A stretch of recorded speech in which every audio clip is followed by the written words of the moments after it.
SIT ಅಧಿಕಾರಿಗಳಿಂದ Prajwal Revanna arrest ಆದ ಬಳಿಕ ಈಗ ಕೆಲವೊಂದಿಷ್ಟು ಫಾರ್ಮಾಲಿಟೀಸ್ಗಳು ನಡೀತಾ ಇದೆ. SIT ಅಧಿಕಾರಿಗಳಿಂದ ಪ್ರಜ್ವಲ್ ರೇವಣ್ಣ ಅರೆಸ್ಟ್ ಆಗಿದೆ. ಈಗಾಗಲೇ ಪ್ರಜ್ವಲ್ಗೆ ಬೌರಿಂಗ್ ಆಸ್ಪತ್ರೆಯಲ್ಲಿಂದು ಮೆಡಿಕಲ್ ಟೆಸ್ಟ್ ಅನ್ನ ಮಾಡಲಾಗುತ್ತೆ. ವೈದ್ಯಕೀಯ ತಪಾಸಣೆಯನ್ನ ಮಾಡಿ ಆ ನಂತರ ಅವರನ್ನ ಕೋರ್ಟ್ಗೆ ಹಾಜರುಪಡಿಸುವಂತ ಸಾಧ್ಯತೆ ಇದೆ. ಕೆಲವೇ ಕ್ಷಣಗಳಲ್ಲಿ ಪ್ರಜ್ವಲ್ಗೆ ವೈದ್ಯಕೀಯ ಪರೀಕ್ಷೆಯನ್ನ ಮಾಡಲಾಗುತ್ತೆ. ವೈದ್ಯಕೀಯ ಪರೀಕ್ಷೆ ಅನ್ನೋದು ಅದರ ಫಾರ್ಮಾಲಿಟೀಸ್ ಅಂದ್ರೆ ಬಂಧಿತ ಆರೋಪಿ ಏನಿರ್ತಾನೆ ಆತನ ಆರೋಗ್ಯ ಸರಿಯಾಗಿದೆಯಾ, ಸಮಸ್ಥಿತಿಯಲ್ಲಿದ್ದಾನಾ, ಇದೆಲ್ಲವನ್ನೂ ಕೂಡ ಪರಿಶೀಲನೆ ಮಾಡಲಾಗುತ್ತೆ.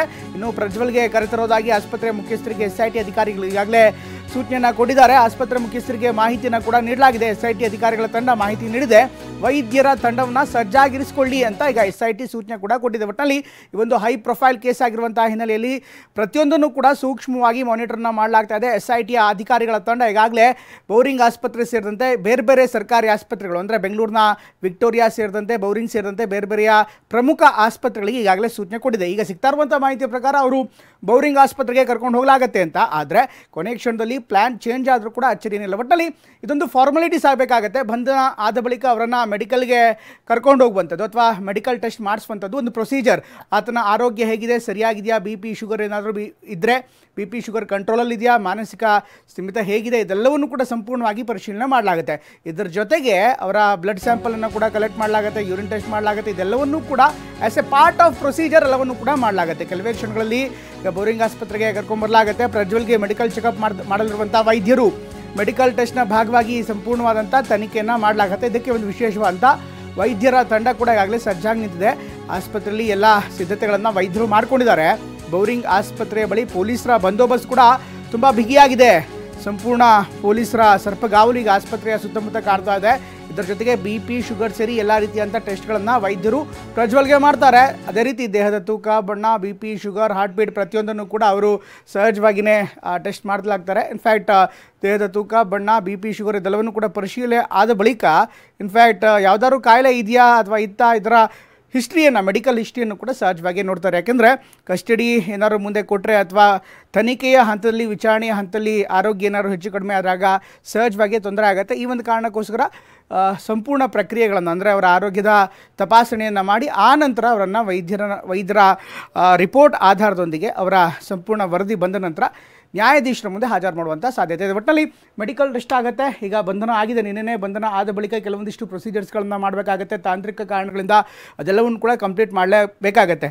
ಅಫ್ಕೋರ್ಸ್ ಈಗಾಗಲೇ ಪ್ರಜ್ವಲ್ ಸರಿಯಾಗಿದ್ದರೂ ಕೂಡ ಅವರ ಆರೋಗ್ಯ ಸಮವಾಗಿದ್ದರೂ ಕೂಡ as A part of procedure ಇದೆಲ್ಲವೂ ಕೂಡ ಮಾಡಲೇಬೇಕಾಗತ್ತೆ. ಈ ಒಂದು ಕಾರಣದಿಂದ SIT ಅಧಿಕಾರಿಗಳು ಈಗ ಬೌರಿಂಗ್ ಆಸ್ಪತ್ರೆಯಲ್ಲಿ ಎಲ್ಲ ಸಿದ್ಧತೆಗಳನ್ನು ಮಾಡ್ಕೊಳ್ಳೋದಕ್ಕೆ ಅಲ್ಲಿನ ವೈದ್ಯರಿಗೆ ತಿಳಿಸಿದ್ದಾರೆ ಅನ್ನುವಂಥ ಮಾಹಿತಿ ಕೂಡ ಲಭ್ಯವಾಗ್ತಾ ಇದೆ. ಕೆಲವೇ ಹೊತ್ತಲ್ಲಿ SIT ಕಚೇರಿಯಿಂದ ನೇರವಾಗಿ ಬೌರಿಂಗ್ ಆಸ್ಪತ್ರೆ ಅಂತ ಪ್ರಜ್ವಲನ್ನು ಕರ್ಕೊಂಡು ಹೋಗಲಾಗುತ್ತೆ. ಅದಾದ ಬಳಿಕ ಮುಂದಿನ ಪ್ರೊಸೀಜರ್ಸ್ಗಳನ್ನ ಮಾಡಲಾಗುತ್ತೆ. ಇದು ಒಂದು ಭಾಗ. ಇದರ ಜೊತೆಗೆ ಈಗ ಬರ್ತಾ ಇರುವಂಥ ಮಾಹಿತಿಯ ಪ್ರಕಾರ ಕೇವಲ ಬೌರಿಂಗ್ ಒಂದೇ ಅಲ್ಲ, ಇನ್ನಿತರ ಆಸ್ಪತ್ರೆಗಳಲ್ಲೂ ಕೂಡ ಸ್ಟ್ಯಾಂಡ್ ಬೈ ಆಗಿ ಅಲ್ಲೂ ಕೂಡ ವೈದ್ಯರ ತಂಡವನ್ನು ಸಿದ್ಧವಾಗಿರುವಂತೆ SIT ಅಧಿಕಾರಿಗಳು ಸೂಚನೆ ಕೊಟ್ಟಿದ್ದಾರೆ ಅನ್ನುವಂಥ ಮಾಹಿತಿ ಕೂಡ ಲಭ್ಯವಾಗ್ತಾ ಇದೆ. ಬೌರಿಂಗ್ ಥರನೇ ಈಗ ವಿಕ್ಟೋರಿಯಾ ಕೂಡ ಇದೆ, ಬೇರೆ ಬೇರೆ ಆಸ್ಪತ್ರೆಗಳಿದೆ, ಪ್ರಮುಖ ಆಸ್ಪತ್ರೆಗಳು. ಅಲ್ಲೂ ಕೂಡ ಇದೇ ರೀತಿ ವೈದ್ಯಕೀಯ ತಪಾಸಣೆಗೆ ಸಿದ್ಧತೆಯನ್ನು ಮಾಡ್ಕೊಳ್ಳೋದಕ್ಕೆ ಸೂಚನೆ ಕೊಡಲಾಗಿದೆ ಅನ್ನುವಂಥ ಮಾಹಿತಿ ಈಗ ಲಭ್ಯವಾಗ್ತಾ ಇದೆ. ಒಟ್ಟಿನಲ್ಲಿ ಪ್ರಜ್ವಲ್ ಪ್ರಕರಣ ಕೊನೆಗೂ ಬಂಧನವಾಗಿದೆ. ಈ ಪ್ರಕರಣ ಹೊಸ ತಿರುವನ್ನು ಮುಂದಿನ ಹಂತದಲ್ಲಿ ಖಂಡಿತವಾಗ್ಲೂ ತೆಗೆದುಕೊಳ್ಳುತ್ತೆ. ಯಾಕಂದರೆ ಈ ಪ್ರಕರಣಕ್ಕೆ ಸಂಬಂಧಪಟ್ಟಂತೆ ನೋಡೋದಾದರೆ ಈಗಾಗಲೇ ಬಂಧನವಾದ ಬಳಿಕ ಇದನ್ನು ಲಾಜಿಕಲ್ ಎಂಡ್ಗೆ ತೆಗೆದುಕೊಂಡು ಹೋಗೋದಕ್ಕೆ ವಿಚಾರಣೆ ಅತ್ಯಂತ ಪ್ರಮುಖವಾಗುತ್ತೆ. ಎಲ್ಲ ಆಯಾಮದಲ್ಲೂ ಕೂಡ ವಿಚಾರಣೆ ಮಾಡಬೇಕಾಗತ್ತೆ. ಹೀಗಾಗಿ ತನಿಖೆಯನ್ನು ಯಾವ ರೀತಿ ಮಾಡಲಾಗುತ್ತೆ, ಇದಕ್ಕೆ ವಿಶೇಷವಂಥ ತಂಡ ಕೂಡ ಇದೆ. ಮಹಿಳಾ ಅಧಿಕಾರಿಗಳನ್ನು ಕೂಡ ನೇಮಿಸಿರುವಂಥದ್ದು ಇದೇ ಕಾರಣಕ್ಕೋಸ್ಕರ. ಯಾಕಂದರೆ ಅತ್ಯಾಚಾರ ಪ್ರಕರಣವಾಗಿರುವಂಥ ಹಿನ್ನೆಲೆಯಲ್ಲಿ ಸಂತ್ರಸ್ತೆಯರು ಯಾರಿರ್ತಾರೆ ಅವರೆಲ್ಲರೂ ಕೂಡ ಬಂದು ಹೇಳಿಕೆ ಪಡೆಯುವಂಥ ನಿಟ್ಟಿನಲ್ಲಿ ಅವರಿಗೆ ಯಾವುದೇ ಮುಜುಗರ ಅಥವಾ ಅಡೆತಡೆ ಆಗಬಾರ್ದು ಅನ್ನುವಂಥ ಕಾರಣಕ್ಕೋಸ್ಕರ ಈಗ ಮಹಿಳಾ ಪೊಲೀಸ್ ಅಧಿಕಾರಿಗಳನ್ನು ನಿಯೋಜನೆ ಮಾಡಲಾಗಿದೆ. ಮುಂದೆ ಏನಾಗುತ್ತೆ ನೋಡಬೇಕಾಗತ್ತೆ.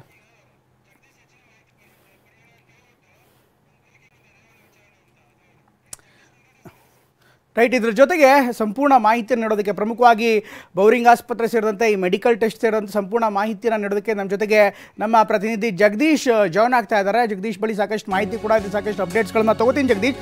ಅದಕ್ಕೂ ಮೊದಲು ಪ್ರಮುಖ ಬ್ರೇಕಿಂಗ್ ನ್ಯೂಸ್ ಒಂದು ಬರ್ತಾ ಇದೆ, ಆ ನಂತರ ನಿಮ್ಮ ಬಳಿ ಬರ್ತೀನಿ. ಮೈಸೂರು KR ನಗರದಲ್ಲಿ ಈಗ ಡೆವಲಪ್ಮೆಂಟ್ ಆಗ್ತಾ ಇದೆ. ರೇವಣ್ಣ ಜಾಮೀನು ರದ್ದು ಕೋರಿ SIT ಅರ್ಜಿ ಹಾಕಿದೆ. ರೇವಣ್ಣ ಅವರ ಜಾಮೀನನ್ನು ರದ್ದು ಮಾಡಬೇಕು ಅಂತ ಅರ್ಜಿ ಹಾಕಿದೆ. ಹೈಕೋರ್ಟ್ನ ಏಕಸದಸ್ಯ ಪೀಠದಲ್ಲಿ ಅರ್ಜಿ ವಿಚಾರಣೆ ಈಗ ಆರಂಭವಾಗಿದೆ. ಅಂದರೆ ಈಗಾಗಲೇ ಜಾಮೀನನ್ನು ಕೊಡಲಾಗಿದೆ ರೇವಣ್ಣ ಅವರಿಗೆ. ಮೈಸೂರು KR ನಗರ ಮಹಿಳೆಯ ಅಪಹರಣ ಕೇಸ್ಗೆ ಸಂಬಂಧಪಟ್ಟಂಥ ಅಪ್ಡೇಟ್ ಇದು. ರೇವಣ್ಣ ಜಾಮೀನು ರದ್ದು ಕೋರಿ SIT ಅರ್ಜಿ ಹಾಕಿದೆ. ಅದರ ವಿಚಾರಣೆ ಈಗ ಹೈಕೋರ್ಟ್ನ ಏಕಸದಸ್ಯ ಪೀಠದಲ್ಲಿ ಅರ್ಜಿ ವಿಚಾರಣೆ ಆರಂಭವಾಗಿದೆ ಅನ್ನುವಂಥ ಮಾಹಿತಿ ಲಭ್ಯವಾಗ್ತಾ ಇದೆ. ಒಟ್ಟಿನಲ್ಲಿ ಹೊಸ ಸಂಕಷ್ಟ ರೇವಣ್ಣ ಕುಟುಂಬಕ್ಕೆ ಎದುರಾಗ್ತಾ ಇದೆ. ನಿನ್ನ ತಾನೇ ಪ್ರಜ್ವಲ್ ರೇವಣ್ಣ ಬಂಧನವಾಗಿದ್ದರೆ ಇವತ್ತು SIT ರೇವಣ್ಣ ಅವರ ಜಾಮೀನನ್ನು ರದ್ದು ಕೋರಿ ಹೈಕೋರ್ಟ್ ಮುಂದೆ ಅರ್ಜಿಯನ್ನು ಸಲ್ಲಿಸಿದೆ. ಹೀಗಾಗಿ ವಾದ ಪ್ರತಿವಾದ ಸೇರಿದಂತೆ ಯಾವ ರೀತಿ ಆಗುತ್ತೆ, ಈಗ ತಾನೇ ವಿಚಾರಣೆ ಆರಂಭವಾಗಿದೆ, ಇನ್ನಷ್ಟು ಅಪ್ಡೇಟ್ಸ್ಗಳು ಬರಬೇಕಾಗಿದೆ. HD ರೇವಣ್ಣಗೆ ಜಾಮೀನು ನೀಡೋದು ಸರಿಯಲ್ಲ ಅಥವಾ ನೀಡಿರುವುದು ಸರಿಯಲ್ಲ ಅಂತ SIT ಪರ SPP ರವಿವರ್ಮ ಕುಮಾರ್ ವಾದವನ್ನು ಮಂಡಿಸ್ತಾ ಇದ್ದಾರೆ. ರವಿವರ್ಮ ಕುಮಾರ್ ಸರ್ಕಾರದ ಪರವಾಗಿ ಬಂದಿದ್ದಾರೆ. ಶಾಸಕ HD ರೇವಣ್ಣಗೆ ಹೈಕೋರ್ಟ್ ನೋಟಿಸ್ ನೀಡಿದೆ. ಇದರ ಜೊತೆಗೆ ನ್ಯಾಯಮೂರ್ತಿ ಕೃಷ್ಣ S ದೀಕ್ಷಿತ್ರಿದ್ದ ಹೈಕೋರ್ಟ್ ಪೀಠದಿಂದ ಆದೇಶ ಬಂದಿರೋ ಬಗ್ಗೆ ಮಾಹಿತಿ ಲಭ್ಯವಾಗ್ತಾ ಇದೆ. ನೋಟಿಸ್ ಜಾರಿಯಾದಂಥ ನಂತರ ಅರ್ಜಿ ವಿಚಾರಣೆ ಮಾಡಲಾಗತ್ತೆ ಅನ್ನುವಂಥ ಮಾಹಿತಿ ಲಭ್ಯವಾಗ್ತಾ ಇದೆ. ರೇವಣ್ಣ ಅರ್ಜಿ ವಿಚಾರಣೆ ನಡೆಸಲಿರುವಂಥ ಹೈಕೋರ್ಟ್ HD ರೇವಣ್ಣಗೆ ಜಾಮೀನು ನೀಡಿರೋದು ಸರಿಯಲ್ಲ ಅನ್ನುವಂಥ ವಾದವನ್ನು ಈಗ ಸರ್ಕಾರದ ಪರ SPP ಹಿರಿಯ ನ್ಯಾಯವಾದಿಯಾಗಿರುವಂಥ ರವಿವರ್ಮ ಕುಮಾರ್ ವಾದವನ್ನು ಮಂಡಿಸ್ತಾ ಇದ್ದಾರೆ. ಇದಕ್ಕೆ ಸಂಬಂಧಪಟ್ಟಂತೆ ಈಗ ಪ್ರತಿವಾದಿಯಾಗಿರುವಂಥ ರೇವಣ್ಣ ಅವ್ರಿಗೂ ಕೂಡ ನೋಟಿಸನ್ನು ನೀಡಲಾಗಿದೆ. ಇದನ್ನು ನಂತರ ಮುಂದಿನ ಹಂತದಲ್ಲಿ ಅಂದರೆ ಆ ನೋಟಿಸ್ಗೆ ಉತ್ತರ ಬಂದಾದಮೇಲೆ ವಾದ ಪ್ರತಿವಾದಗಳು ಮತ್ತೆ ಮುಂದುವರಿಯುತ್ತೆ, ಅರ್ಜಿ ವಿಚಾರಣೆ ಆರಂಭವಾಗುತ್ತೆ. ಒಂದು ಕಡೆಗೆ ಪ್ರಜ್ವಲ್ ಅವರನ್ನು ಬಂಧಿಸಿರುವಂಥದ್ದು, ಮತ್ತೊಂದು ಅಂದರೆ ಈಗ ಅವರ ತಂದೆ HD ರೇವಣ್ಣ ಅವರ ಜಾಮೀನು ಅರ್ಜಿಯನ್ನು ರದ್ದು ಕೋರಿ ಈಗ SIT ಹೈಕೋರ್ಟ್ಗೆ ಅರ್ಜಿಯನ್ನು ಹಾಕಿದೆ. ಆ ಅರ್ಜಿ ವಿಚಾರಣೆ ಈಗ ಆರಂಭವಾಗ್ತಾ ಇದೆ. ಹೀಗಾಗಿ ಇವತ್ತಿನ ಶುಕ್ರವಾರ ಯಾವ ರೀತಿ ಇರುತ್ತೆ HD ರೇವಣ್ಣ ಕುಟುಂಬಕ್ಕೆ ಅದನ್ನು ಕಾದು ನೋಡಬೇಕಾಗತ್ತೆ. ನನ್ನ ಕಡೆಗೆ ರೇವಣ್ಣ ಈಗಾಗಲೇ ಮಠ ಮಂದಿರಗಳಿಗೆ ತೆರಳುತ್ತಾ ಇದ್ದಾರೆ. ಅಲ್ಲೂ ಕೂಡ ಎಲ್ಲ ರೀತಿಯಾದಂಥ ದೇವಸ್ಥಾನಗಳಿಗೆ ಭೇಟಿ ಕೊಟ್ಟು ಅಲ್ಲಿ ಪ್ರಾರ್ಥನೆಯನ್ನು ಮಾಡ್ತಾರೆ. ಇದರ ಜೊತೆಗೆ ಇನ್ನಷ್ಟು ಅಪ್ಡೇಟ್ಸ್ಗಳು ಬರ್ತಾ ಇದೆ. ಮೆಡಿಕಲ್ ಟೆಸ್ಟ್ಗೆ ಸಂಬಂಧಪಟ್ಟಂತೆ ಇನ್ನಷ್ಟು ಹೆಚ್ಚಿನ ಮಾಹಿತಿಯನ್ನು ನೀಡೋದಕ್ಕೆ ನಮ್ಮ ಪ್ರತಿನಿಧಿ ಜಗದೀಶ್ ಕೂಡ ಜಾಯ್ನ್ ಆಗ್ತಿದ್ದಾರೆ. ಜಗದೀಶ್, ಒಂದು ಕಡೆಗೆ ರೇವಣ್ಣ ಅವರ ವಿಚಾರ, ಇದರ ಜೊತೆಗೆ ಈಗ ಪ್ರಜ್ವಲ್ ರೇವಣ್ಣದ ಬಗ್ಗೆ ಮಾತನಾಡೋದಾದರೆ ಅಫ್ಕೋರ್ಸ್ ಪ್ರೊಸೀಜರ್ ಇರುತ್ತೆ. ಈ ಮೆಡಿಕಲ್ ಟೆಸ್ಟ್ಗೆ ಯಾವ ರೀತಿಯಾದಂಥ ಪ್ರೋಸೆಸ್ಗಳನ್ನು ಮಾಡಲಾಗುತ್ತೆ. ಇದರ ಜೊತೆಗೆ ಇದಕ್ಕೆ ಸಂಬಂಧಪಟ್ಟಂತೆ ಅತ್ಯಾಚಾರದ ಪ್ರಕರಣವಾಗಿರುವಂಥ ಹಿನ್ನೆಲೆಯಲ್ಲಿ ಪ್ರಾಥಮಿಕವಾಗಿಯೇ ಸರಿಯಾಗಿ ಮೆಡಿಕಲ್ ಟೆಸ್ಟನ್ನು ಮಾಡಿಸಬೇಕಾಗತ್ತೆ. ಯಾಕೆಂದರೆ ಅಲ್ಲಿನ ಲೋಪದೋಷಗಳು ಕೂಡ ಮುಂದಿನ ಹಂತದಲ್ಲಿ ವಿಚಾರಣೆ ಮೇಲೆ ಪ್ರಭಾವ ಬೀರುವಂಥ ಸಾಧ್ಯತೆ ಇರುತ್ತೆ. ಹೀಗಾಗಿ ಮೆಡಿಕಲ್ ಟೆಸ್ಟನ್ನು SIT ಎಷ್ಟು ಪ್ರಮುಖವಾಗಿರುತ್ತೆ SITಯ ವಿಚಾರಣೆಯ ಭಾಗ. ಅದರ ಜೊತೆಗೆ ತಂಡ ಯಾವ ರೀತಿ ಸಿದ್ಧ ಆಗಿದೆ. ಹಾಗೆಯೇ ಬೇರೆ ಸುದ್ದಿ ಕೂಡ ಬರ್ತಾ ಇದೆ. ಬೋರಿಂಗ್ ಒಂದೇ ಅಲ್ಲ, ವಿಕ್ಟೋರಿಯಾಗಾದರೂ ಹೋಗ್ಬೋದು, ಬೇರೆ ಕಡೆಗಾದರೂ ಹೋಗ್ಬೋದು. ಯಾಕಂದರೆ ಎಲ್ಲೂ ಕೂಡ ಕ್ರೌಡ್ ಆಗಬಾರ್ದು ಅಥವಾ ಅವರ ಬೆಂಬಲಿಗರು ಮುತ್ತಿಗೆ ಹಾಕಬಾರ್ದು ಅನ್ನುವಂಥ ಕಾರಣಕ್ಕೋಸ್ಕರ ಪರ್ಯಾಯ ವ್ಯವಸ್ಥೆಗಳನ್ನು ಮಾಡಲಾಗಿದೆ ಅಂತ ಹೇಳಲಾಗ್ತದೆ. ಏನು ಅಪ್ಡೇಟ್ ಸಿಗ್ತಾ ಇದೆ ಜಗದೀಶ್?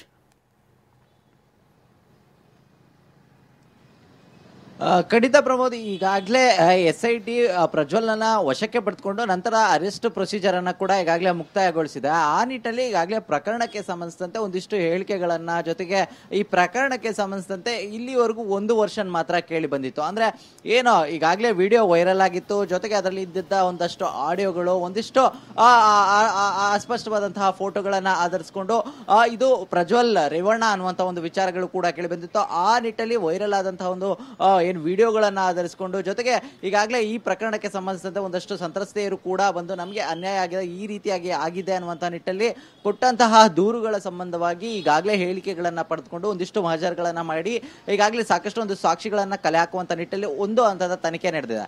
ಈಗಾಗಲೇ ಮತ್ತೊಂದು ಕಡೆ ಈಗ ಪ್ರಜ್ವಲ್ ಕೂಡ ವಿಚಾರಣೆಗೆ ಹಾಜರಾಗ್ತೀನಿ ಅಂತ ಮಾತುಗಳನ್ನ ಹೇಳ್ಕೊಂಡು ಜರ್ಮನಿಯಿಂದ ಬೆಂಗಳೂರಿಗೆ ಬರುವಂತಹ ಸಂದರ್ಭದಲ್ಲಿ ಈಗಾಗಲೇ ಈ ಪ್ರಕರಣಕ್ಕೆ ಸಂಬಂಧಿಸಿದಂತೆ ಏನ್ ಬಂಧನ ಮಾಡುವಂತ ನಿಟ್ಟಲ್ಲಿ SIT ಕೂಡ ತಯಾರಿ ಮಾಡಿಕೊಂಡು ನಿನ್ನೆ ತಡರಾತ್ರಿ 12:30 ಸುಮಾರಿಗೆ ಯಾವಾಗ ಪ್ರಜ್ವಲ್ ವಿಮಾನದಿಂದ ಇಳಿತಾರೆ ಆಗ ಇಮಿಗ್ರೇಷನ್ ಸಿಬ್ಬಂದಿಗಳ ಮುಖಾಂತರವಾಗಿ ಏನೊಂದು ಲೀಗಲ್ ಪ್ರೊಸೀಜರ್ ಏನಿದೆ ಅದರ ಮುಖಾಂತರವಾಗಿ ಅರೆಸ್ಟ್ ಪ್ರಕ್ರಿಯೆ ಮಾಡಿಕೊಂಡು ಈಗಾಗಲೇ ತೆಗೆದುಕೊಂಡು ಬಂದು ಏನೊಂದು CID ಯಲ್ಲಿರುವಂತಹ SIT ಕಚೇರಿಯಲ್ಲಿ ಒಂದು ವಿಚಾರಣೆಯ ಪ್ರಕ್ರಿಯೆ ಕೂಡ ಮಾಡ್ತಾ ಇದ್ದಾರೆ. ಈ ಸಂದರ್ಭದಲ್ಲಿ 2ನೇ ವರ್ಷನ್ ಕೂಡ ತೆರೆದುಕೊಳ್ಳುವಂಥದ್ದು. ಅಂದ್ರೆ ಈ ಪ್ರಕರಣಕ್ಕೆ ಸಂಬಂಧಿಸಿದಂತೆ ಈಗ ಪ್ರಜ್ವಲ್ ಹೇಳಿಕೆಗಳು ಏನಾಗಿರುತ್ತೆ, ಈ ಪ್ರಕರಣದಲ್ಲಿ ಹೇಳಲಾಗಿರುವಂತಹ ಅಂದ್ರೆ ಪ್ರಜ್ವಲ್ ಈ ಕೃತ್ಯಗಳನ್ನ ಮಾಡಿದ್ದಾರೆ ಅನ್ನುವಂತ ವಿಚಾರಗಳಿರುವಂತಹ ನಿಟ್ಟಲ್ಲಿ ಆತನ ಹೇಳಿಕೆಗಳು ಕೂಡ ಇದರಲ್ಲಿ ಪ್ರಮುಖವಾಗಿರುತ್ತೆ. ಇನ್ನು ಈ ನಿಟ್ಟಲ್ಲಿ ಈಗ ಒಂದಿಷ್ಟು ಆತನಿಂದ ಹೇಳಿಕೆಗಳನ್ನ ಪಡೆಯುವಂತಹ ನಿಟ್ಟಲ್ಲಿ ಒಂದು ವಿಚಾರಣೆ ಕೂಡ ನಡೀತಾ ಇದೆ. ಅದಾದ ಬಳಿಕವಾಗಿ ಆಸ್ಪತ್ರೆಗೆ ಕರೆದುಕೊಂಡು ಹೋಗಿ ಒಂದು ಮೆಡಿಕಲ್ ಪ್ರೊಸೀಜರ್ ಅನ್ನ ಕೂಡ ಮಾಡಬೇಕಾಗುತ್ತೆ. ಅದು ಸರ್ಕಾರಿ ಆಸ್ಪತ್ರೆ, ಯಾವ ಸರ್ಕಾರಿ ಆಸ್ಪತ್ರೆಯಲ್ಲೂ ಬೇಕಾದ್ರೂ ಮಾಡಬಹುದು ಅನ್ನುವಂತ ನಿಟ್ಟಲ್ಲಿ ಒಂದು ಮೆಡಿಕಲ್ ಟೆಸ್ಟ್ ಅನ್ನ ಮಾಡ್ತಾರೆ. ಇನ್ನು ಅದರಲ್ಲಿ ಸಹಜವಾಗಿ BP, ಶುಗರ್, ಅವರ ಆರೋಗ್ಯ ಯಾವ ರೀತಿ ಇದೆ ಅನ್ನುವಂಥದ್ದು ಅಂದ್ರೆ ವಿಚಾರಣೆಗೆ ಅಥವಾ ಕೋರ್ಟ್ಗೆ ಪ್ರೊಡ್ಯೂಸ್ ಮಾಡುವಂತಹ ಸಂದರ್ಭದಲ್ಲಿ ಅವರ ಆರೋಗ್ಯ ಸ್ಥಿತಿ ಯಾವ ಮಟ್ಟಿಗಿದೆ ಅನ್ನುವಂಥದ್ದು ಇದು ರೋಟೀನ್ ನಿಟ್ಟಲ್ಲಿ ಒಂದು ಚೆಕಪ್ ಆಗುತ್ತೆ. ಈ ಚೆಕಪ್ ಆದ ಬಳಿಕವಾಗಿ ನಂತರದಲ್ಲಿ ತನಿಖಾಧಿಕಾರಿ ವಿವೇಚನೆಗೆ ಬಿಟ್ಟಿರುತ್ತೆ ಯಾವಾಗ ಅವರು ಕೋರ್ಟ್ಗೆ ಪ್ರೊಡ್ಯೂಸ್ ಮಾಡಬಹುದು ಅಂತೇಳಿ. ಯಾಕಂದ್ರೆ ಬಂಧನ ಆದಂತಹ 24 ಗಂಟೆಗಳ ಅವಧಿ ಇರುತ್ತೆ. ಆ ಸಂದರ್ಭದ ಒಳಗಡೆ ಯಾವ ಸಂದರ್ಭದಲ್ಲಿ ಬೇಕಾದ್ರೂ ಕೂಡ ನ್ಯಾಯಾಧೀಶರ ಮುಂದೆ ಹಾಜರುಪಡಿಸಬಹುದು. ಈ ನಿಟ್ಟಲ್ಲಿ ಸದ್ಯಕ್ಕೆ ಇನ್ನೇನು ಕೆಲವೇ ಹೊತ್ತಿನಲ್ಲಿ ವೈದ್ಯಕೀಯ ಪರೀಕ್ಷೆ ಮಾಡಿ ಅದಾದ ನಂತರವೇ ನ್ಯಾಯಾಧೀಶರ ಮುಂದೆ ಹಾಜರುಪಡಿಸುವಂತಹ ಸಾಧ್ಯತೆಗಳು ಇರುವಂತದ್ದು. Pramod, okay, thank you Jagadish ಎಲ್ಲ ಮಾಹಿತಿ.